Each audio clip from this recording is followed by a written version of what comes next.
दोस्तों, एक औरत होती है जो कहती है कि मैं 15 दिन अपने प्रेमी के साथ रहूंगी और 15 दिन मैं अपने पति के साथ रहूंगी।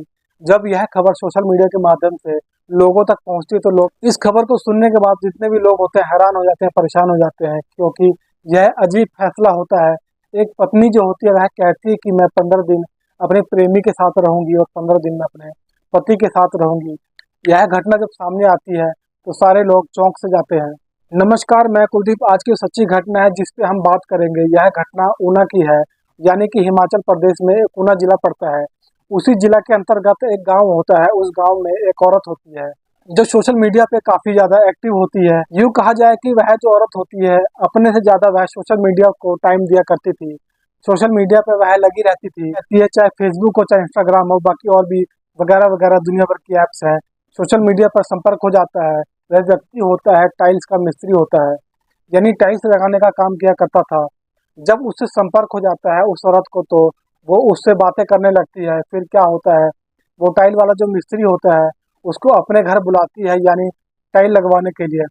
फिर जब टाइल लगाने के लिए उसको बुलाती है तो इन लोगों की जो नज़दीकियाँ होती हैं बढ़ जाती हैं। और वह जो टाइल लगाने वाला जो मिस्त्री होता है वह घर पर ही रहकर काम किया करता था। फिर जो औरत होती है जिसने उसको अपने घर पर बुलाया था, वह औरत उस व्यक्ति को लेकर भाग जाती है। यूपी, यानी जो टाइल लगाने वाला मिस्त्री होता है वो उत्तर प्रदेश का होता है, उसे लेकर वह भाग जाती है। फिर जो उसका जो पति होता है वह पुलिस में जाता है और उसके खिलाफ रिपोर्ट लिखवाई जाती है।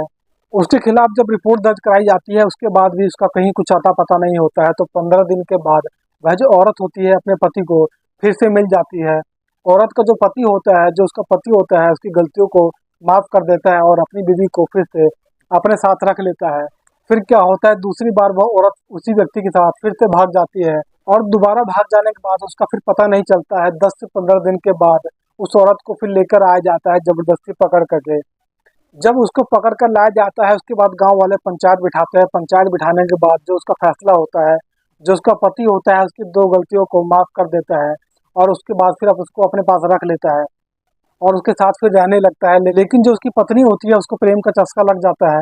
फिर से वह उसी मिस्त्री के साथ जो टाइल लगाने के लिए उसके घर पर आया था उसके बाद फिर से तीसरी बार भी भाग जाती है। यानी कि जो महिला होती है तीसरी बार फिर घर से भाग जाती है। जब तीसरी बार भाग जाती है तो उसका पति होता है, तो जो उसका पति होता है पुलिस के पास जाता है, प्रशासन से मदद लेता है। तो जो प्रशासन वाले होते हैं वो लोग भी हाथ खड़ा कर देते हैं। प्रशासन जब हाथ पांव खड़ा कर देते हैं तो वह व्यक्ति करे तो क्या करे। फिर जो वह व्यक्ति होता है वह अपनी पत्नी को ढूंढना शुरू करता है, लेकिन ढूंढना जब शुरू करता है तो फिर से उसकी पत्नी मिल जाती है। जब पत्नी उसकी दोबारा मिल जाती है तो फिर से पंचायत बिठाई जाती है और पंचायत में उससे पूछा जाता है कि तुम ऐसा क्यों कर रही हो, बार बार अपने पति को धोखा क्यों दे रही हो, तुम तीसरी बार फिर से घर से भाग गई हो, तुम चाहती क्या हो। तो जो उसकी पत्नी होती है वह कहती है कि मैं अपने पति को भी नहीं छोड़ सकती और मैं अपने प्रेमी को भी नहीं छोड़ सकती। 15 दिन में अपने पति के साथ रहूंगी और 15 दिन में अपने प्रेमी के साथ रहूंगी। तो सारे पंच जो होते हैं, जितने भी बुजुर्ग होते हैं, सारे लोग हैरान हो जाते हैं, परेशान हो जाते हैं कि इस खबर को सुन के इसकी बातों को सुन के कि यह कैसी पत्नी है। इसके अंदर थोड़ी सी भी इज्जत नहीं है कि यह कह रही है कि मैं 15 दिन अपने प्रेमी के साथ रहूंगी और 15 दिन में अपने पति के साथ रहूंगी। यह खबर जब सोशल मीडिया पर आती है तो सारे लोग चर्चा करने लगते हैं कि ये कैसे दिन आ गए हैं कि अब यह देखना पड़ रहा है कि एक पत्नी जो है कहती है कि 15 दिन में अपने पति के साथ रहूंगी, 15 दिन में अपने प्रेमी के साथ रहूंगी। तो दोस्तों, आप लोग ये बताइए कि यह जो पत्नी जो अपने पति को धोखा दे रही है, पति के साथ ऐसा कर रही है, यह सही कर रही है, गलत कर रही है। तो दोस्तों, यह रही कहानी आप लोगों के सामने। आपको कहानी अच्छी लगी तो कमेंट करके जरूर बताइए और वीडियो को लाइक कर दीजिए, चैनल को सब्सक्राइब कर दीजिए ताकि मेरा हौसला बढ़ता रहे। मिलते हैं अगली वीडियो में, तब तक के लिए जय हिंद।